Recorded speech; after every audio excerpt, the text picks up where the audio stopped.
fires. The fires were very intense, very unexpected, and moved quickly. And I had a sheriff come to my house and tell me that I had to leave, even though I was thinking about staying for a little bit, but there was no power. So the vibration on the planet is changing. It's changing a lot. I'm so And glad. yeah, and it is stepping up. So it's easier. It's so much Yeah. easier Mhm. to change the game now because more and more people have already been changing the game. And you're sensitive to what's going on around you pretty much your whole life. You begin to think something's wrong with you.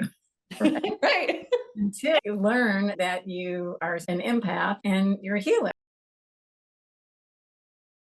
Hello and welcome to the Higher Vibe. We are doing a series on conversations with psychic friends. Today I have with me Elizabeth Golden. She's an energy healer and a teacher of meditation. Welcome, Elizabeth. So good to see you and have you here. Thank you. Thank you, Jean. It's a pleasure. Happy to be here. Yay. Today we're going to be talking about tools that empower people to live with greater ease and clarity and creativity during these times of great change, these often turbulent and challenging times that we're all going through. So important to have tools to help us navigate, especially the sensitive one, the people that really feel a lot of energy, that sense a lot of what is going on beneath the surface, and really feel a lot of the pain and suffering in the world, more so than others. Definitely. So thanks for being here with me, Elizabeth. I would love to hear how you came to learn some of these tools that you work with now. And what are some of your favorite ones? Like, where do you start when you're teaching someone how to empower themselves with spiritual tools? I always start with grounding because I feel like being grounded and present is the most important thing. Yeah. If you're not here and grounded, where are you? Yeah, where are you? So So for me, and also amusement is very important during healing. It's important to laugh, not take yourself too seriously, and to be present. That is really a starting place for any healing that needs to be done. And so for me, it's just really about teaching about grounding, which is learning how to create a grounding cord and ground to the center of the planet and just allow the grounding cord to work for you. And it's a very powerful tool. It's really one of the basic tools. Yeah. And I feel like it's just really, it's so important. So important to learn to ground. And what do you think makes people ungrounded? We live in such an ungrounded world, right? Nature is grounding, but the world is pretty ungrounded. So in terms of maybe just even matching that, what do you think is a good way for people to recognize when they're grounded or not? Well, you're absolutely right. I feel there's a lot of distractions, so many more than ever. There's distractions everywhere you look. Every time you turn your head, there's a new distraction. So yeah, it's really about self-awareness, and it's about really tuning in to yourself and being grounded, being inside yourself and being who each of us is and who we are, instead of being outside of ourselves, because it's so easy to jump outside of ourselves and be in another place, whether it's watching something, listening to somebody else, or a friend or family member, somebody you love who's having a problem, jumping into that. And then we're not in our own space because we're preoccupied in another space doing something else with someone else. So what happened to us? We're gone, we're distracted. So then we're not grounded. Right. So cultivating that self-awareness so we recognize, oh yeah, I've jumped out. I'm not centered. I'm not within my own space. I'm not grounded. Right. Yeah. So there's distraction that causes people to kind of jump out of their space, but also I'm looking at just the amount of fear, right? Yeah. Especially right now, there's always fear on the planet, but it seems like especially more and more cumulatively over the past few months, weeks, years, just more and more fear and drama. Absolutely. And fear, so the fear and the drama could be distracting. What other tools would you recommend or that you teach to support people in not reacting or becoming the effect of all the fear and the drama?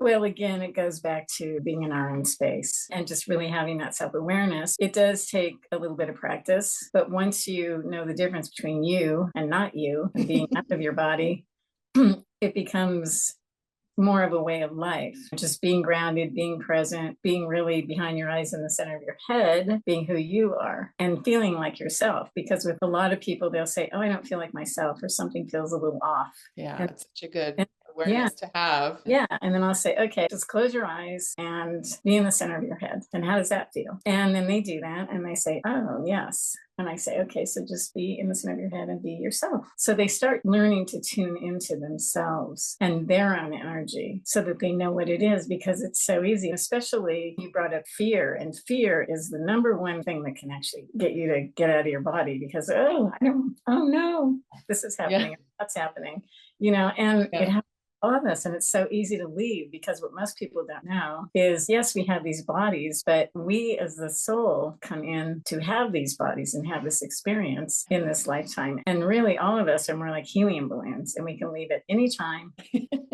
with no problem. It's easier to leave than it is to stay in, which is why these tools are so important, to really be grounded, be present, and be ourselves, not trying to be or do something else. And it takes a lot of practice and discipline too. Yeah, the discipline of and the practice of meditation, right? So that's one of the methods that we teach for cultivating that self-awareness, that kind of spatial awareness of when we're in our body, when we aren't, where in our body we are navigating from, so to speak, like you said, center of your head, navigating from that space of awareness, and how much more powerful that space is than, say, operating from your third chakra or your second chakra. Right. Here Exactly. you're going to be experiencing more of a push-pull with the world, or more of a overwhelm of emotional energy, or an overwhelm of sensory energy. Whereas when you navigate from the center of your head, that space of the sixth chakra, you're still aware of all that other information, the feelings, the emotions, the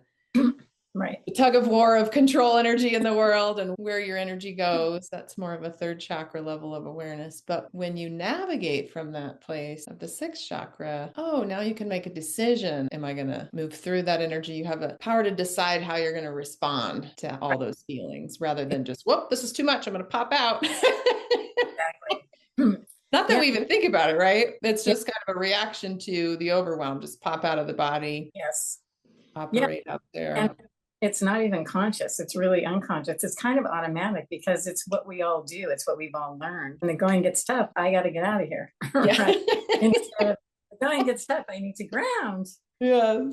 In present time, I need to really take care of this. I'm taking care. It's about taking care of yourself. It's about self-love, not escaping, not trying to go and jump into something else. Because if you do that, it's not abandoning yourself. Because then you're not running your life. You're not taking care of yourself. You're not loving yourself. And so destruction happens. So it's really just having that awareness and saying, oh, yes, there's fear in the world, but I don't have to take it on. I don't have to fix it. And I can be me, and I can live in my happy place. I don't have to make it a problem. A lot of people are so reactive right now. And that's part of what's going on, is there's so much information out there. It's information overload. Totally. It's total information overload. Yeah. And I hope that we're contributing to some information that's useful, right? Helping to filter out all of the excessive, unuseful information.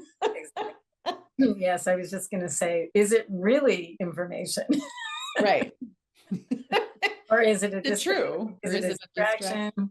Is it just they're trying to put everybody into fear, so it lowers the vibration on the planet? There's all kinds of games that are being played that a lot of people are not aware of. And it erodes our quality of life when we start going into that energy, because it's not loving and kind and helpful and supportive. It's the absolute opposite. And so when we see that energy, that's why it's important not to go into it, because you're changing your vibration. You're not keeping your vibration as you and in your happy place with your self-love. You're giving up and saying, oh, I'm going to go into this energy, and it's not really a supportive energy. So it's better.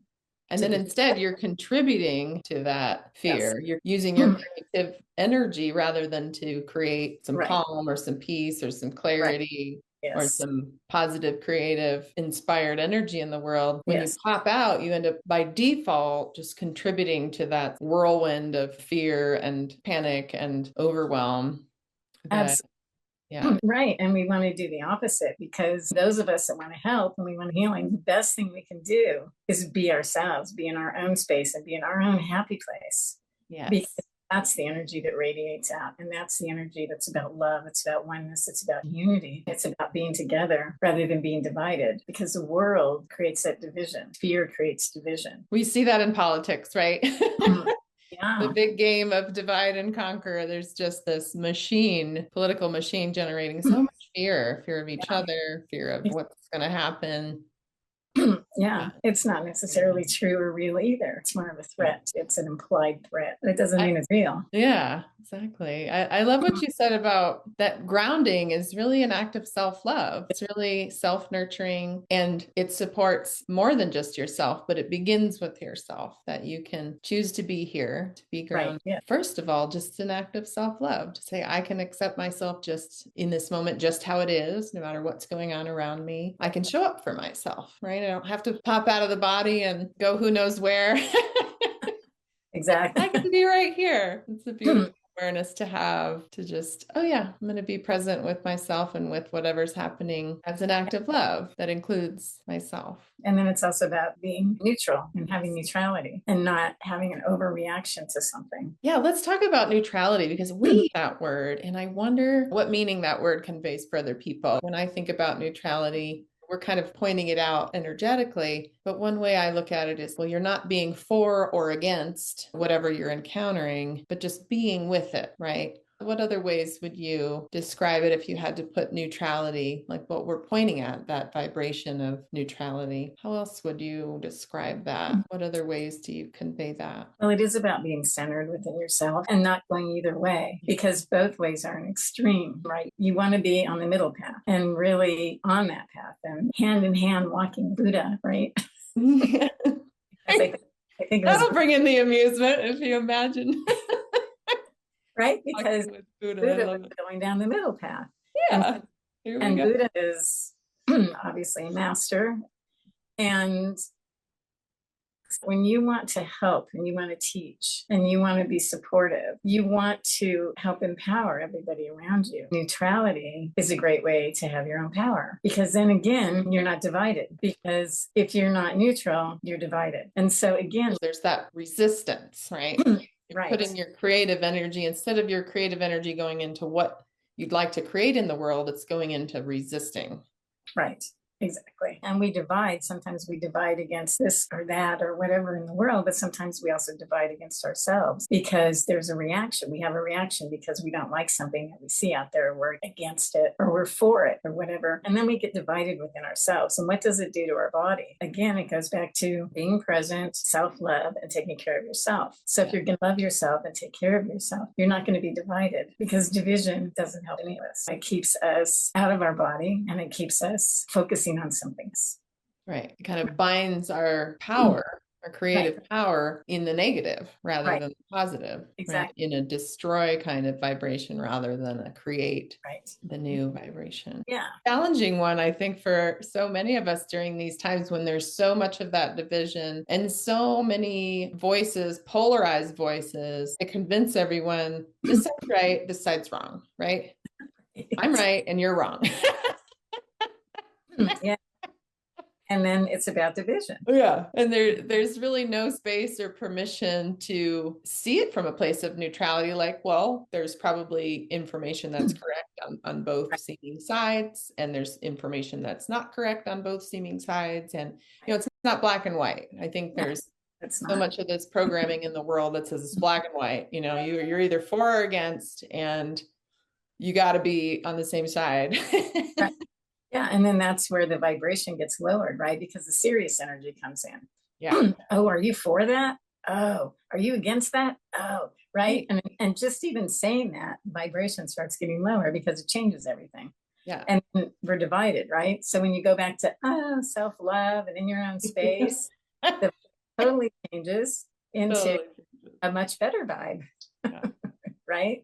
Because it's funny, we say self-love, but it's just love, right? Love isn't divided. Right. I often remind people, like, include yourself in your love, because so often people who are givers, healers, I call them people who love to take care of others and care about others, but they often forget to include themselves in that.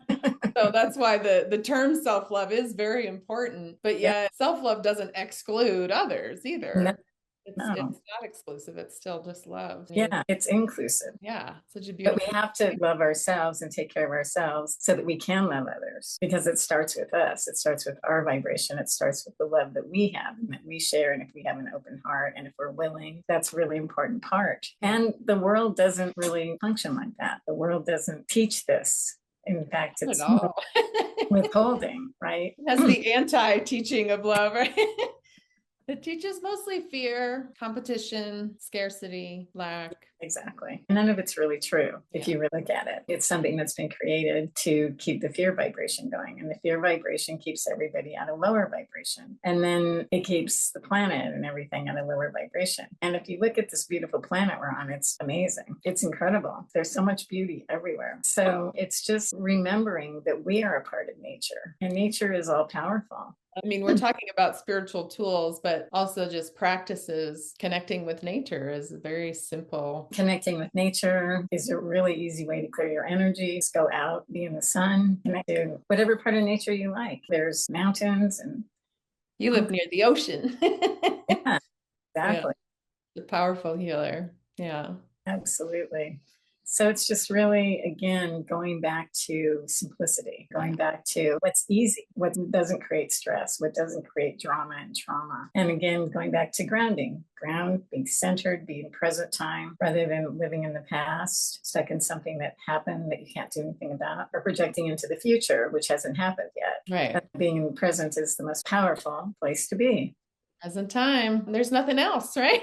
Exactly. Exactly. It's interesting that really the most powerful spiritual tools are the simplest. They might not always be easy because we have to really practice them before they become easy, because we're really deprogramming all that complexity and effort that we're just raised in and learn and match and become as part of the world. But Yes. it's all very simple. It's not complex at all. No, the tools are simple. The thing that's not simple is our mind. Yeah.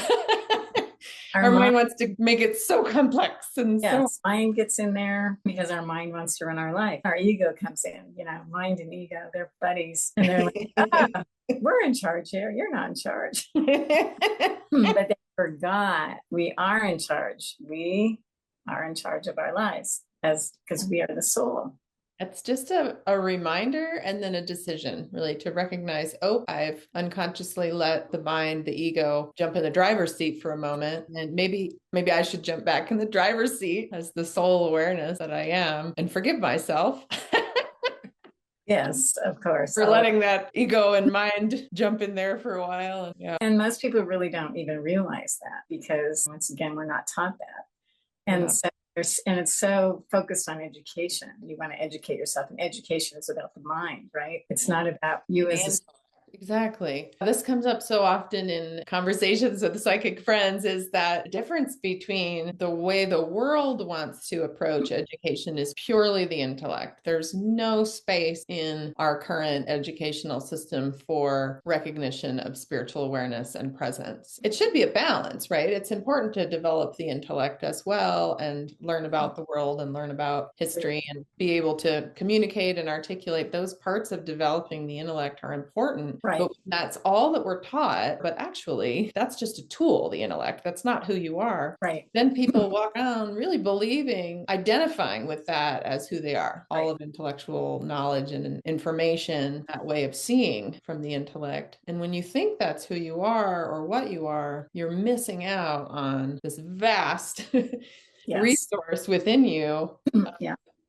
Of a deeper level of information and a simpler level of information, that intuitive knowingness, and also all that creative power that comes from that. Exactly. It interferes with your creativity because it's what you learned in a book. And if the book doesn't say this, then it must not be possible or true, or you must not be able to do it. We lose sight of who we are as a soul, because we come in here, the soul comes in and we take a body, and this is our body for this lifetime. But we are the soul that comes in. And then as we are here, we come into this dense reality, and there's certain rules and regulations that are set up. It's called so many things, right? Yeah, for how we're matrix, the dream, who we really are.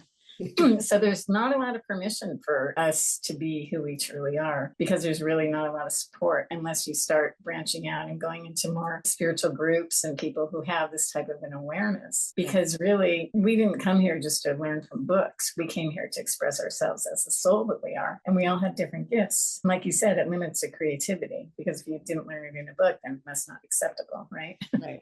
Books have all the information. We certainly don't have the information. even books about creativity, that you're not going to find how, you're not going to discover how you create. How does your soul express? How does your soul see? How does your soul move energy? How does your soul create? And that's unique for each of us. This path of learning spiritual tools, meditation, various practices are all about really self-knowing, getting to know yourself as the spiritual being that you are. So Absolutely. you can It's express about, that creativity. it's about giving ourselves permission to have that awareness. Yeah. And again, there's fear around that as well, because the world has created a certain fear around being spiritual and what that means. Yeah. And really, there's a lot of, again, distraction energy. Distraction and fear. I see so much in the media. Sometimes I wonder, are there any movies or shows that depict having spiritual awareness in a way that doesn't include fear? Maybe there are and I'm not aware of them, but I've seen so many where either it's about, a group of people that has some sort of psychic ability, but there's so much fear woven into that, and violence, and it's never really depicted accurately or in a positive way. Right. Well, the word psychic. It's kind of fun, all these people have superpowers. It's depicted as like superpowers and special, not something that anyone can tap into for themselves. Yeah, exactly. Yeah. It's been either sensationalized or it's been neglected. And the word has also been misused, or should I say misinterpreted, because psychic means of the soul. And a lot of people don't know that. Right. And it's such a simple thing. And yet it's got such a bad connotation. Yeah. It really elicits a much different picture in people's minds than so it's just your soul is psychic, but it kind of comes across more as scary or special or weird, or you're oriented towards seeing the future, reading the crystal ball. Yeah. And it's not even true. None of that is really true. It's something that's been concocted in the world by somebody's interpretation who wasn't looking at the energy or seeing what was going on. It was more of an intellectual misinterpretation. Right. Exactly. They probably learned it in a book somewhere. Yeah. So,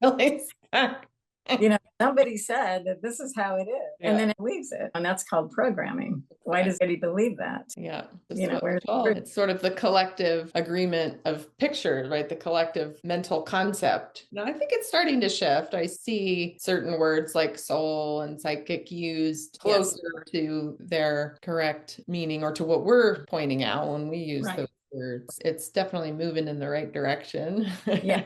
It is changing. I feel like people are waking up and they're beginning to see the fairy tale. Yeah. To say it nicely. What's another way of describing the world? Like video game. Right, exactly. Everybody has their rose-colored glasses on because they don't really see what's going on. They just want to have a nice day, which I get. We all do that from time to time. Oh, if I put my rose-colored glasses on, it's going to be a beautiful day. Yeah. Nothing bad is going to happen, which I understand, because all you have to do is leave your house. And it's like going out into the world could be a scary place at this point. Just all the chaos energy, and conflict and suffering and grief and sorrow. There's just a lot. Everyone's going through so much. Yeah, it's a lot. All of us that are here right now embodies however many, there's a lot of us. I forget what the number is of the population on planet Earth, but we are all very brave souls. Yeah. Over 8 billion now, I think. There's a lot of us here in bodies. Yes. And so we are brave souls to be here. It's a big deal. It's a big deal that we're here right now. If anybody thinks they're wimpy, it's not the case. That's right. You're brave.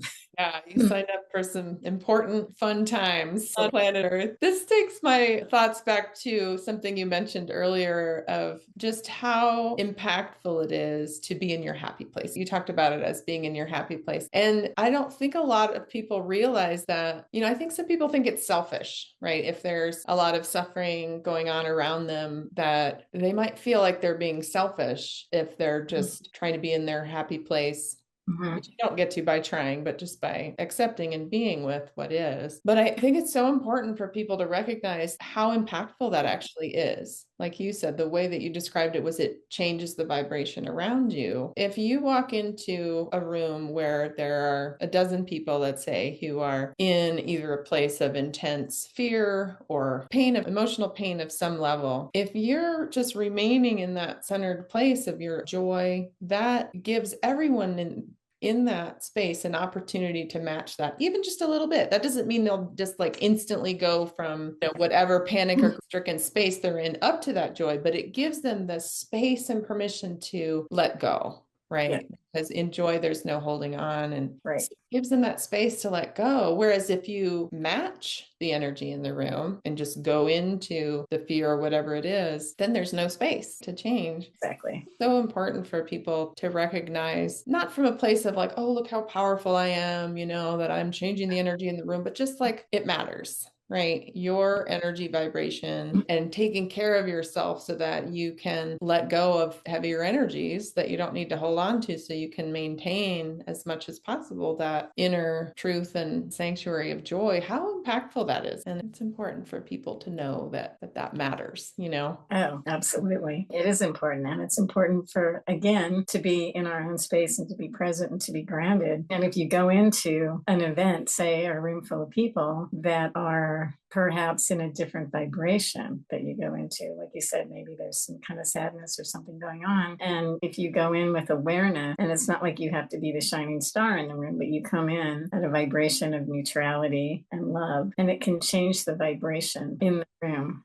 just little by little. And you don't want to come in too high of a vibration, but you want more so people can actually have it. And so that it can just little by little, very, very gently, people might see you and smile and say, oh, there's Jean, look. And then they start saying hello to you and your vibration, and they start matching you because you're not in that vibration of sadness. You're more neutral and you're coming to be supportive, right? Yeah, it's interesting. I think about that a lot with grief. There's a lot of practices around giving people space to release grief, like grief ceremonies. And it's so important for people to have that because, especially in our culture, there's a lot of resistance or just unacknowledgement, right? Towards grief. Right. And so I think it's also important to recognize what we're talking about isn't ignoring or denying those vibrations, whether it's grief or any other level of pain. It's just that when you have connected with that inner joy, there's space and permission to release the grief rather than have to keep it tucked away. Or hidden, or being afraid of what's going to happen if you open up that pocket of grief. Are you going to lose? I think the fear is, are you going to lose the joy? Well, no, the joy never goes away. It's part of who you are. But if you have discovered that for yourself and really owned that space within you, that ever-present joy, that infinite space of joy, then when grief comes, it comes and it goes, and there's space and permission for that flow and movement. And there's not the fear that can often come with grief. And it's really the fear of the loss, that grief is coming. Absolutely. But yeah, it's important, I think, to be aware of that. Joy in the face of grief isn't bad, and it's actually helpful. Yeah, absolutely. Yeah, grief is something that we need to really allow and not run from it, hide from it, or push it down, because that's when it stays. And then it becomes more of an issue because we're not dealing with it. Yeah. So it's more about, like you said, releasing it, letting it go, and feeling it. If you go through it, you feel it, you allow yourself to process it. That's where the power is. And it comes out. Yeah, exactly.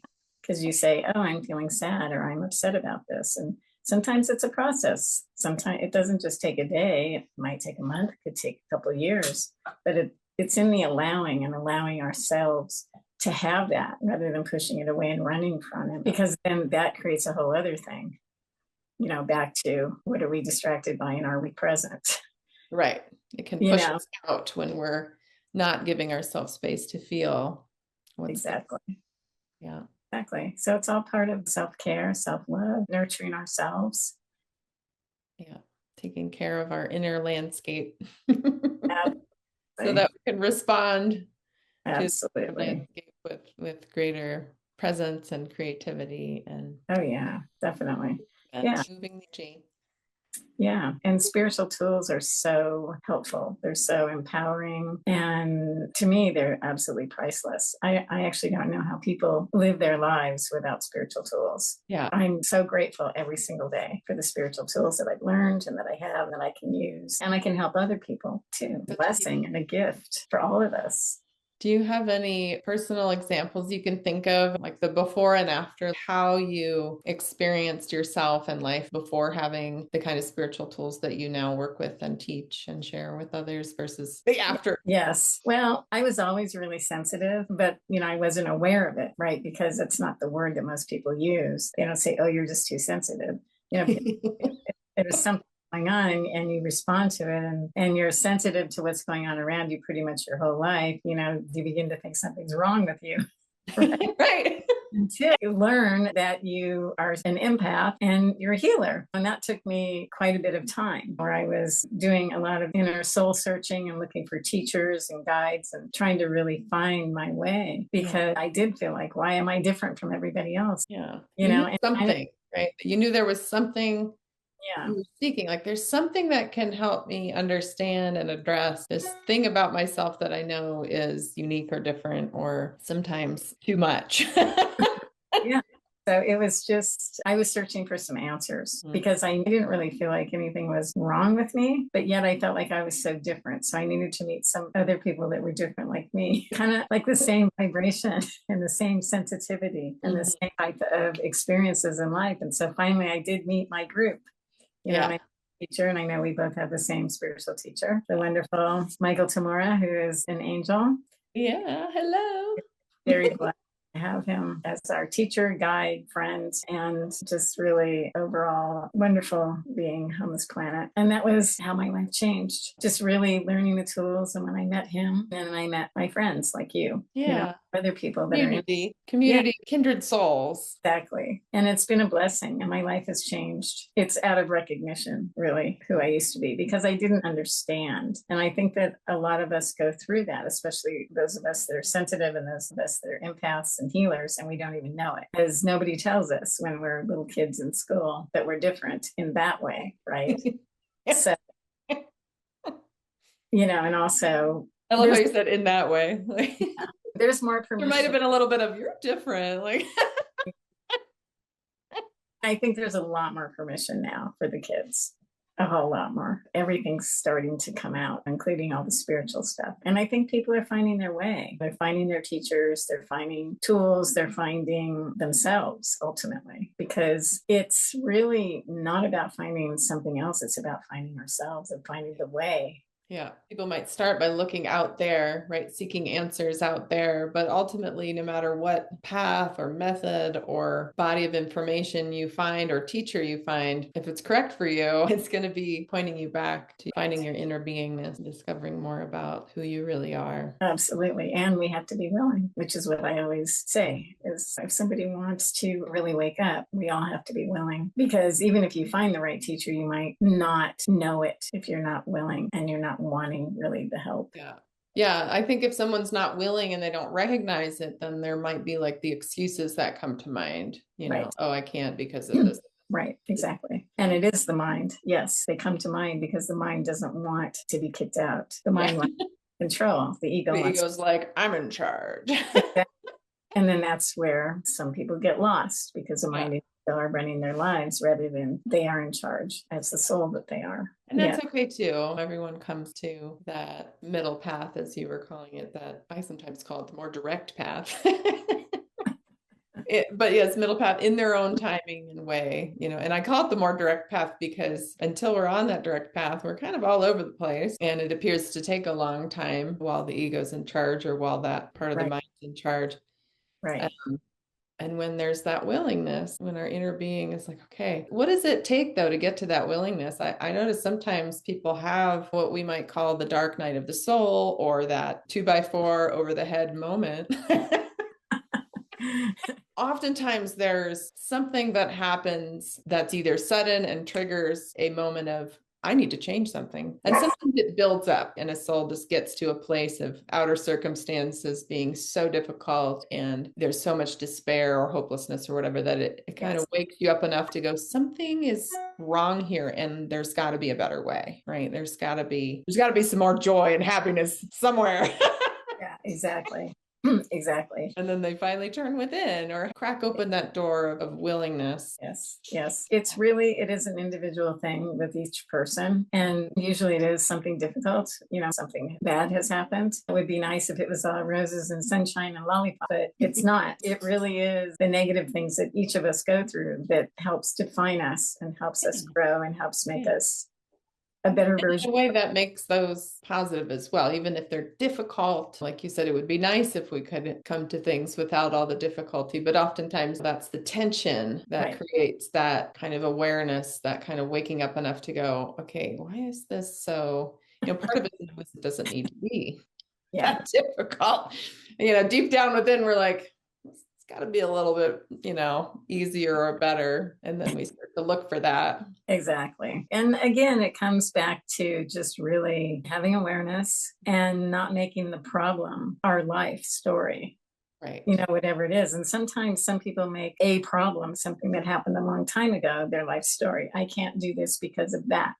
Right, it becomes who they are. Something that happened becomes their identity. Exactly. And when somebody's ready to let go of that and they've suffered enough and they've been in so much pain, and sometimes they come to me and they say, I don't want to do this anymore. Like, I'm done. I've been living my whole life like this, and I don't want to live like this anymore. So then I talk to them and I ask them, okay, so you're willing to change. That's wonderful.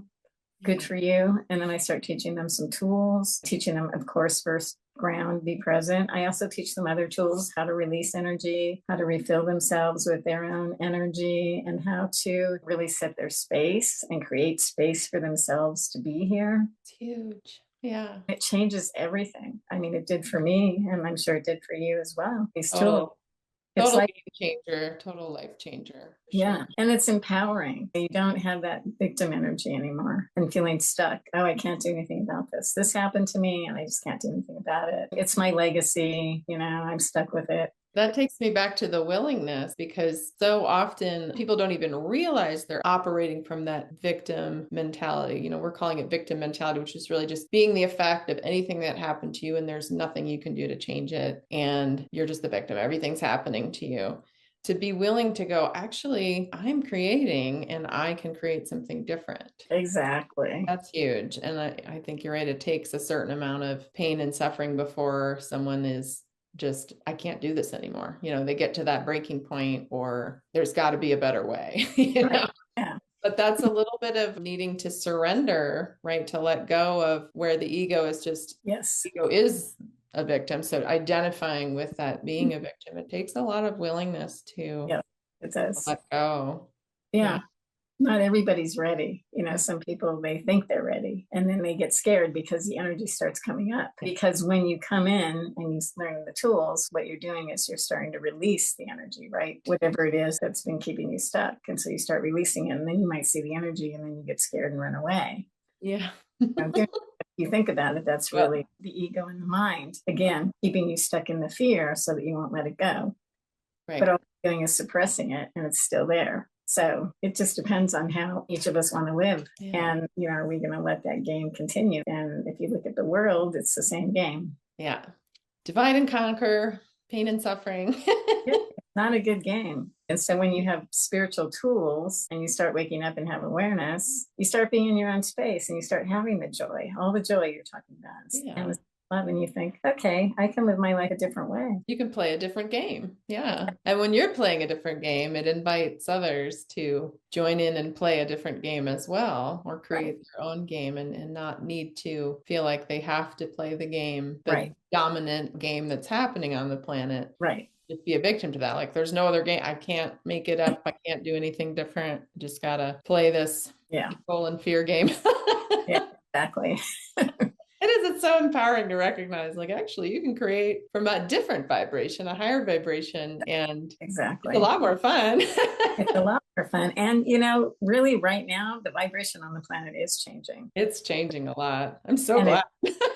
And it is stepping up. So it's easier. It's so much easier to change the game now, because more and more people have already been changing the game. Exactly. And more and more souls are incarnating that are like, I'm not playing that game. They're And then what that does is it creates space for the people who are now making the decision, thinking, okay, I'm done with that old, whatever was going on with me, and I'm going to step up. And so, because there's a lot of us that have already done that, there's space, and it helps the momentum and it carries it along a little bit easier. So it's not all that stuck energy. It's like, oh, you're going to be joining this new vibration, right? And we're all stepping up and creating a new vibration on planet Earth, which is a gift for everybody.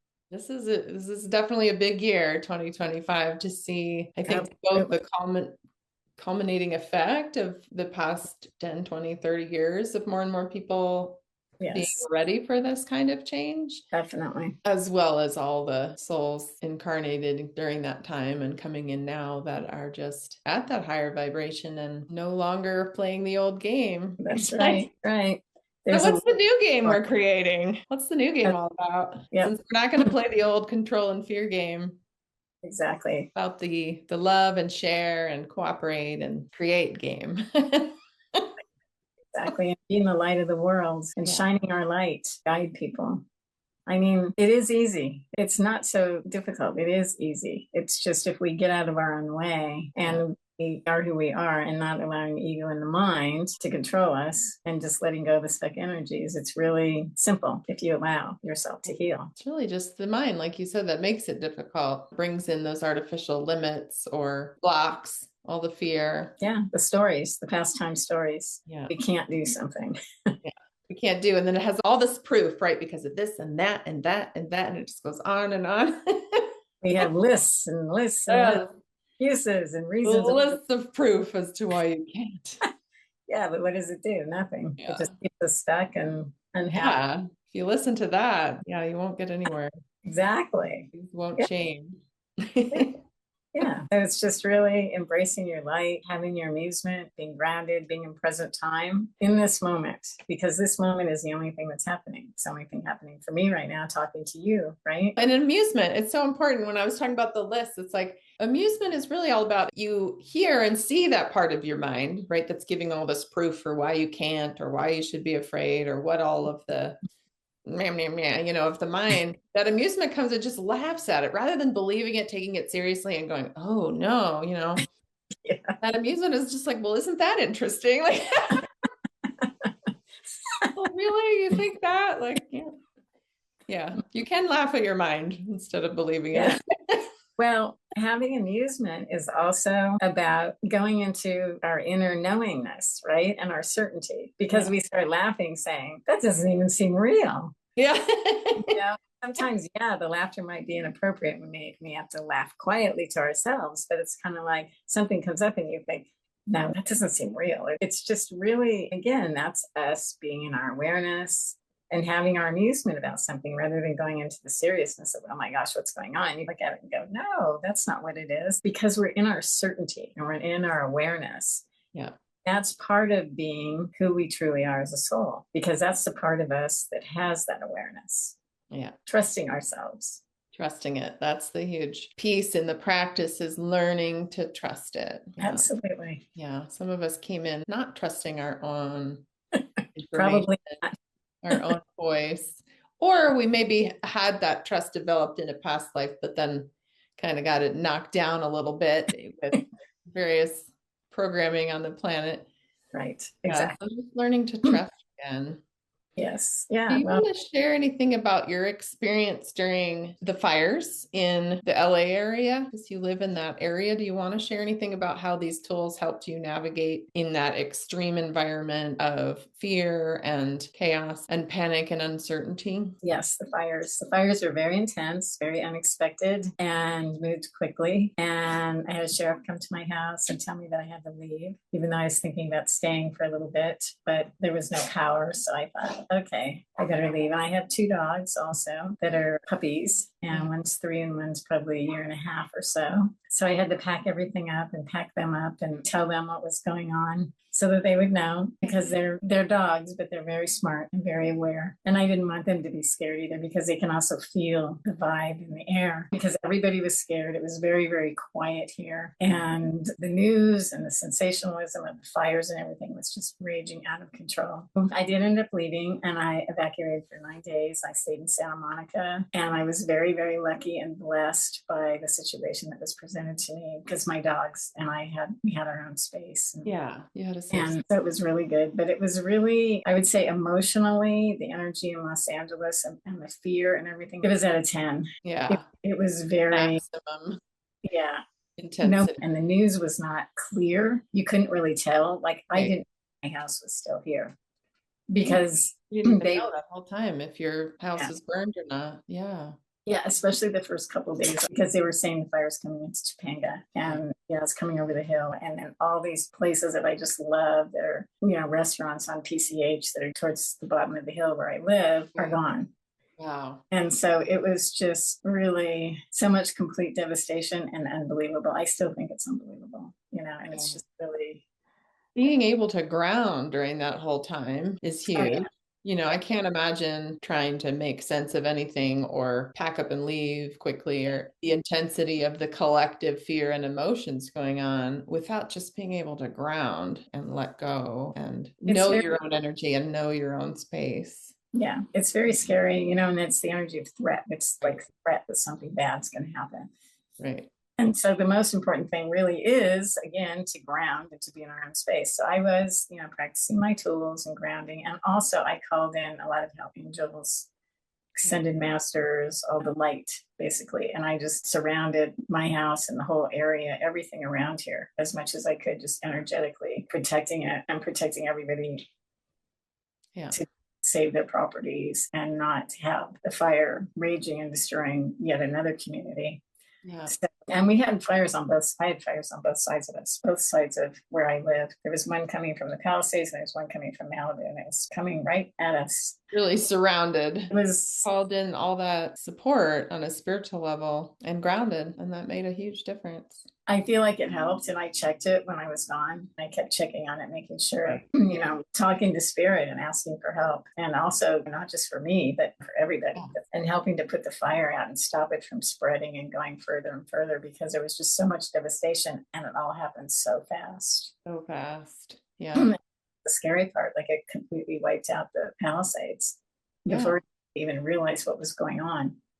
Yeah, before people had a moment to even recognize it was happening, because I'm sure there's so many people in the LA area who do know how to ground, who do have a spiritual practice that enabled them to respond right in a supportive way, right? To not just go into complete chaos with the chaotic energy, but and so for people to not even know it's happening, and already by the time they find out, there's whole neighborhoods gone. Yeah, that contributes to the fear, because like you said, it's this threat energy, like something's going to happen. Yeah, it's very uneasy. I mean, it's taken me a while just to even calm down myself. It's such a huge impact on your nervous system. And then it's not like you left, you're still in the area, right? So you're still in that collective field of trauma that is still there, because not everybody does know how to let go of energy or shift the energy or heal from that. Yeah, it's a big deal. Any type of trauma, whether it's something like that, natural disasters. We've all been through traumas. I don't think there's very many people on the planet that haven't been through something. It's part of the human experience. Yeah, exactly. And it's about not letting it ruin your life. It's like we all have to move forward. We all have to pick ourselves up and say, can I learn from this, or just coming to peace with it? Right, exactly. I know the lucky ones, because I didn't lose my house, and I'm very grateful for that. And I have a lot of compassion for the people who lost their livelihoods. They lost everything. And like you said, so suddenly, that can be even part of the trauma too, is like your mind can't even wrap itself around the sudden change. Just from one moment you've got a house, everything, next moment gone. It just happened. And the winds were, I've never seen winds like that ever in Los Angeles. And I've been living here for a long time. Yeah. It's just really something out of the ordinary. And so now it's just getting everybody back to their happy place, regardless of what's going on. Because once again, no matter how devastating it is that, all of us go through, we still need to get back to our happy place. Yeah, and it's hard.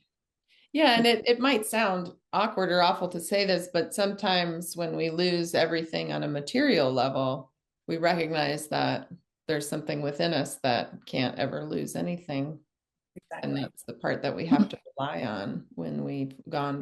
Yes. Does it make it less difficult? As human beings, we need and want all of the comforts and supports in life to be able to live well. But it really strips things to the bone, so to speak, and brings things back to that place of square one. Like, well, what do I have?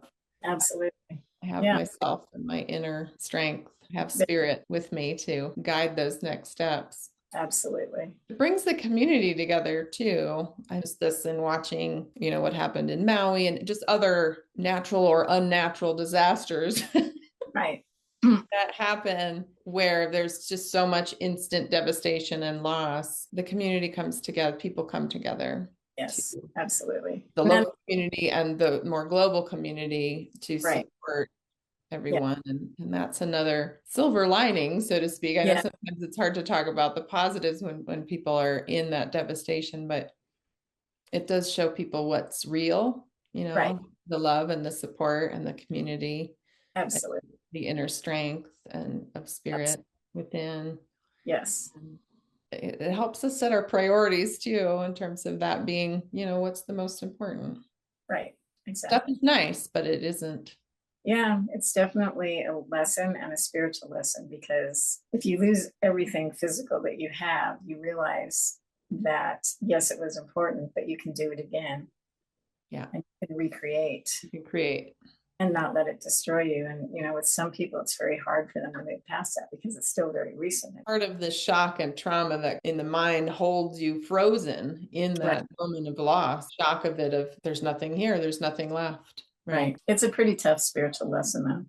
It's a very challenging lesson for sure. It does really challenge somebody to really step up and see things differently, because I'm sure a lot of people with the devastation, they probably think my life is over. And how can I go on from here? I just lost everything. It's really quite challenging for some people. Huge. Yeah, I don't think anyone would consciously sign up for that. No one's wishing that upon themselves. Yeah, definitely not. No, it's tough. It really is. And it's just really, again, going back to not allowing a situation or an experience to ruin the rest of our lives, right? Because something devastating happens. But also, I think it helps people realize that I'm okay. And there's so much more to this than what happened in the physical. Right. And also, we as souls are eternal. Yeah. We're going to be here forever. Yes, we let go of our bodies and then we go on now. It's not like we're not here anymore.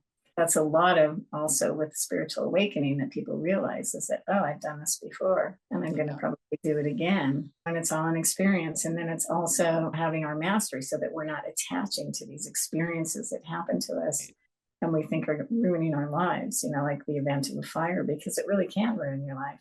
It can. Right. It's kind of up to you. Are you going to let it ruin your life, destroy your ability to move forward and create something new? Are you going to get stuck in that? Yeah. Because it is easy to get stuck in the trauma. It's very compelling and very jarring and very compelling energy of like, this is, horrible and there's nothing else. Exactly. It's always possible to create anew. Yeah, exactly. And it's looking towards the light within, rather than letting the outside circumstances ruin our lives. We've all been there in some form or another where things didn't always go well for us. So we've all had a version of that in our lives. It's not like everything like smooth sailing. It's always wonderful. Those challenges that get to respond to. Exactly. Our creativity and awareness. Yeah. So, it was an interesting experience. And, for some people, obviously, it's still going on, because then there's the other end of that, which is the legal stuff and insurance companies and doctors. And that's a huge part of the challenge and suffering happening right now in North Carolina as well, and other parts of Appalachia that flooded back in September. All of the challenges of dealing with the insurance system, legal issues with just creating anew. People really have to get creative. Yeah. When Exactly. if your mind thought, well, I can just rely on this insurance policy, we can't get stuck on this is the only way I can create. I can Right. only create if this insurance policy gives me the money that I'm due. Well, Exactly. fortunately, that doesn't always happen. Right. And again, it's on the world. So it's going to spiritual resources and asking spirit for help and saying, okay, my guides and angels around me that have been with me for this lifetime and probably others, please help me, please guide me. There's another path forward. Yeah. And or sometimes it's the impetus for change within a system, right? There might be enough people really able to speak out from a place of not necessarily battling against, but just pointing out the corruption in the insurance industry, Right. just the dysfunction. Like maybe this isn't a system that actually works at all. When there is such large scale devastation, maybe the insurance companies don't actually have the resources to cover that. And insurance isn't the way to go to begin with. Maybe just coming together as a community and having the larger community be able to support. Yeah, exactly. Global community support each other as we go through these challenges. Exactly. Yeah. Yes, exactly. And maybe somehow, like you're saying, maybe it is going to come together like that. Maybe it is going to become, like you said, the community coming together and finding a solution and a way to support themselves and rebuild and create their lives again. I feel like there is a lot of support spiritually. And I feel like also things could change, like you're talking about, the laws and the regulations and all of that. Natural disasters and things like that happen. Yeah, there's so many systems that we've been using for so long, not only insurance systems, education systems, political systems, that I think are all under the microscope this year. And really, they've been under the microscope for a while, but really changing because they have Updated present time. Major updates, just They're really transformation. Yeah, they're old systems that really don't work anymore for They're totally dysfunctional. Yeah. Yeah. So I'm excited to see what all these creative people that we're part of this global community of creative aware souls, what we're going to create, what we're building, new systems, new ways of being together that are, rather than competitive, they can be cooperative, and absolutely, rather than modeled on scarcity, they can be modeled on abundance and absolutely taking care of one another. Absolutely. Yeah. It's about spiritual community, recognizing each other as spirit. Yes. That's where the lack of competition comes. When we can cooperate, it's because we recognize each other as spirit. We're not in that place of competition because there is no competition in spirit. Exactly.